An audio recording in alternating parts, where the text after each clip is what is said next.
சால்வை போட்டு என்னுடைய சகோதரி அத்தனை பேருடைய பெயர்களையும் வாசிச்சாங்க.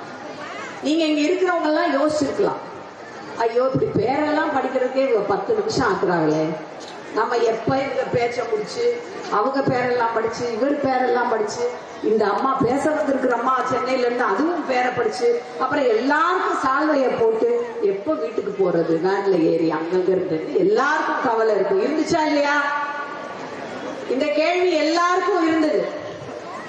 என்னுடைய வீட்டுல என் குழந்தைங்களே கேட்பாங்க, ஏன் திமுக மேடைகள்ல ஒரு 10 நிமிஷம் 15 நிமிஷம் அவங்க சொல்றது நேரத்தை வேஸ்ட் பண்றீங்க, எல்லார் பேரையும் படிக்கிறீங்க, நோட்டீஸ்ல போட்டாச்சு, எல்லாருக்கும் ஏன் மாலை போட்டீங்க, சடார்னு படார்னு பேசிட்டு அப்படியே போனா சீக்கிரமா எல்லா வேலையும் முடிஞ்சிடும்ல. தெரிந்து கொள்ள வேண்டும் ஏன் அதை நாங்கள் செய்வதில்லை, ஏன் இப்படி ஒரு சம்பிரதாயம் இங்கே இருக்கிறது என்பதை இங்கே இருக்கின்ற அத்தனை பேரும் தெரிந்து கொள்ள வேண்டும். தெரிந்து கொண்டு நீங்கள் உங்கள் குழந்தைகளுக்கு சொல்லுங்கள். 20, 25, 30 வருடங்களுக்கு முன்பாக இந்த மேடை குறிப்பிட்ட மேல் சாதியை சார்ந்தவர்கள், குறிப்பிட்ட மேல் வர்க்கத்தவருக்கு மட்டுமான மேடை. அந்த மேடையிலே குப்பனை, சுப்பனை, சுப்பமாலை, குருவாட்சியை கொண்டு வந்து அமர வைத்து உங்கள் கக்கத்திலே துண்டுகளை இடுக்கிக் கொண்டு இடுப்பிலே கட்டியிருந்த துண்டுகளை எல்லாம் எடுத்து மேடையிலே மேல் போடுங்கள் பொன்னாடையாக என்று கொண்டு வந்தது திராவிட முன்னேற்ற கழகம். என்ன உங்க மதுரை பக்கத்துல மட்டும் ஒரு 20 பேர் வந்து பேனர்ல ஒரு கல்யாணம்னா 20 முகங்களை வைக்கிறீங்க, 15-20 பேர் ஒரு கல்யாண கப்பலோட அந்த பொண்ணு மாப்பிள்ளையும் தாண்டி வாழ்த்து சொல்றவங்கள அத்தனை பேரையும் நீங்க போட்டோவா பிடிச்சு வைக்கிறீங்க. இது என்ன நாகரிகமாவா இருக்கு அப்படின்னு டவுன்ல இருக்கவங்க என்கிட்ட கேட்பாங்க.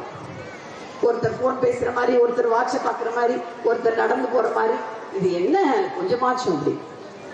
அவங்களுக்கு நான் எதான் திருப்பி சொல்வேன், எங்கள் மக்களுடைய புகைப்படங்கள் இப்பதான் வெளியே வருது.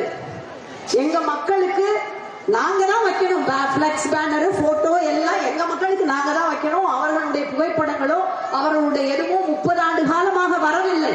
எல்லோரும் அழுத்தப்பட்டிருந்தவர்கள் இன்றைக்கு ஜனநாயக முறையிலே திராவிட இயக்கம், திராவிட முன்னேற்ற கழகம் வந்த பிறகு அவர்கள் வெளிச்சத்துக்கு வருகிறார்கள். தங்கள் முகங்களை தாங்களே அவர்கள் வைத்துக் கொள்வதில் என்ன தவறு? அது எங்கள் மக்களுடைய கலாச்சாரம், பண்பாடு என்று நான் சொல்லுவேன். திராவிட முன்னேற்ற கழகத்தின் முதற் பாதை சரித்திரத்தை நான் எழுதினேன், மீதியை என் தம்பி கருணாநிதி எழுதினான் என்று பேரறிஞர் அண்ணா சொன்னார்.